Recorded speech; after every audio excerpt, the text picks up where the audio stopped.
Hello everyone, আশা করছি সকলে অনেক ভালো আছেন। WooCommerce'ের আজকের এই টিউটোরিয়াল পার্টে আমি দেখাবো কিভাবে আপনি খুব সহজে WooCommerce ওয়েবসাইটের ভেরিয়েবল প্রোডাক্টের ভেরিয়েশন লিমিটকে এক্সটেন্ড করতে পারেন।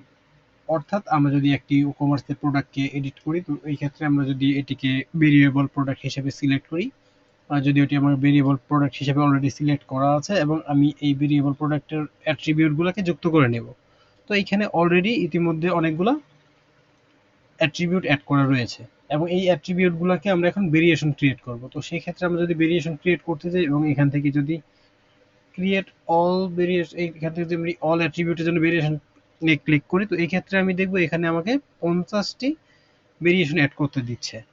তো আমি এখানে যদি ওকেতে ক্লিক করি, আমি দেখব এখানে আমাকে 50টি ভেরিয়েশন অ্যাড করতে দিবে এবং প্রতিবারে আমাকে 50টি করে অ্যাড করতে হবে। আমি যদি আবারও ক্লিক করি ক্রিয়েট অল অ্যাট্রিবিউটে, তখন আমাকে সর্বোচ্চ 50টি করে অ্যাড করতে দিবে।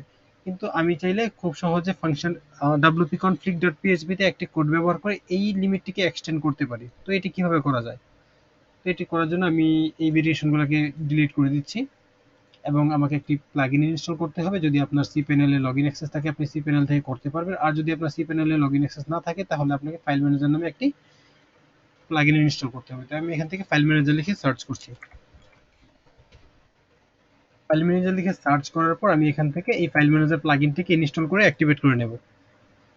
ইনস্টল করে অ্যাক্টিভেট করার পর আমি এখান থেকে ফাইল ম্যানেজারে ক্লিক করার পর ফাইল ম্যানেজারে যাব। ফাইল ম্যানেজার যাওয়ার পর এখানে আমি আমার আমার ওয়ার্ডপ্রেস ওয়েবসাইটে সবগুলো ফাইল দেখব। তো এখান থেকে আমি যাব wp-config.php তে।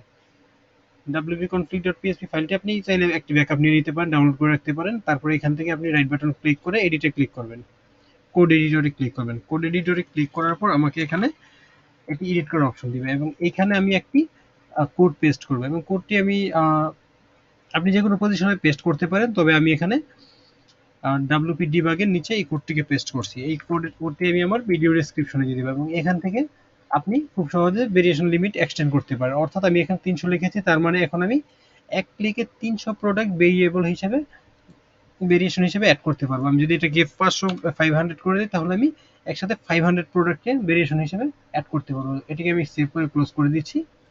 ক্লোজ করার পর আমি এখন এই পেজটিকে, আমার প্রোডাক্টের এই পেজটিকে রিলোড দিয়ে নেব। তো রিলোড দেওয়ার পর আমি যদি এখন আবারও যদি ভেরিয়েশনে যাই, ভেরিয়েশনে যাওয়ার পর এবার যদি আমি ক্লিক করি ক্রিয়েট অল ভেরিয়েশন ফ্রম অ্যাট্রিবিউটে ক্লিক করার পর গোতে ক্লিক করার পর এখন দেখবো আমাকে সে 500 প্রোডাক্ট আর 500 প্রোডাক্ট আমাকে অ্যাড করতে দিচ্ছে। আমি যদি এখন ওকেতে ক্লিক করি, তাহলে আমার যতগুলো ভেরিয়েশন ক্রিয়েট করা যায় সবগুলো ভেরিয়েশন এখানে অ্যাড করে দিবে। তো আমার যতগুলো ভেরিয়েশন অ্যাট্রিবিউট অ্যাড করা আছে, এখানে 60টি ভেরিয়েবল অ্যাড হবে, ভেরিয়েশন অ্যাড হবে। তো সে কম্পেয়ার করে সে 60টিকে আবার এখন অ্যাড করে দিবে। এটি হচ্ছে আমার ম্যাক্সিমাম ভেরিয়েশন ভ্যালু। তো এখান থেকে যদি আমি আবারও ক্লিক করি, আমি দেখবো যে আমার আর কোনো ভেরিয়েশন নেই, অর্থাৎ আমার 60টি ভেরিয়েশন সর্বোচ্চ ছিল, এগুলো অ্যাড হয়ে গেছে।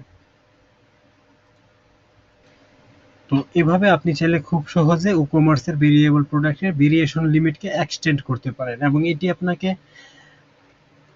কাজের গতি অনেক বাড়িয়ে দেবে। আশা করি ভিডিওটি আপনার জন্য অনেকটা হেল্পফুল হবে। ধন্যবাদ।